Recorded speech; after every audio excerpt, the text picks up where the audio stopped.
প্রিয় ছাত্রীরা, আশা করি তোমরা সবাই ভালো আছো। তো তোমরা আর কিছুক্ষণ পরেই রেজাল্ট দেখতে পাবে অনলাইনে। তো কোন কোন ওয়েবসাইটে তোমরা রেজাল্ট দেখতে পাবে তো বিস্তারিত দেখে নাও। দেখো wppsc.wp.gov.in, wpresult.nic.in, গুগল গিয়ে সার্চ করলেই কিন্তু সঙ্গে সঙ্গে লিঙ্ক খুলে যাবে। wp10.abblive.com, www.indiaresult.com, www.result.শিক্ষা। এছাড়া মোবাইল অ্যাপ আছে ফার্স্ট রেজাল্ট, ঠিক আছে, iresult.net মোবাইল অ্যাপ, এছাড়া wresult.nic.in।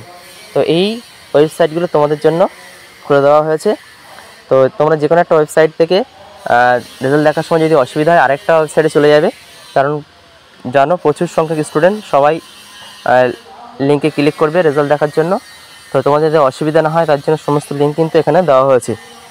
আর সুতরাং যে কোনো একটা লিঙ্কে ক্লিক করলে কিন্তু তোমরা দেখতে পাবে।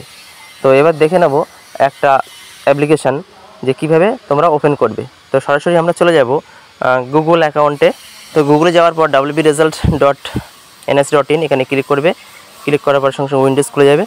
তো দেখে নেব আমরা এরা উইন্ডোজ খুলে যাবে। ওয়েস্ট বেঙ্গল এক্সামিনেশন রেজাল্ট 2023-24 ওখানে ক্লিক করবে। ক্লিক করার পরে কিন্তু মাধ্যমিকের উইন্ডোজ খুলে যাবে। তো সেখানে ডেট অফ বার্থ আর রোল নাম্বার দিলেই কিন্তু ক্লিক করলেই তোমার রেজাল্টটা তোমরা চোখে দেখতে পাবে। তারপরে একটু বেলার দিকে, যেটা 2-3টে দিকে স্কুলে গিয়ে তোমরা রেজাল্ট সংগ্রহ করবে। ঠিক আছে, সকলের রেজাল্ট ভালো হোক।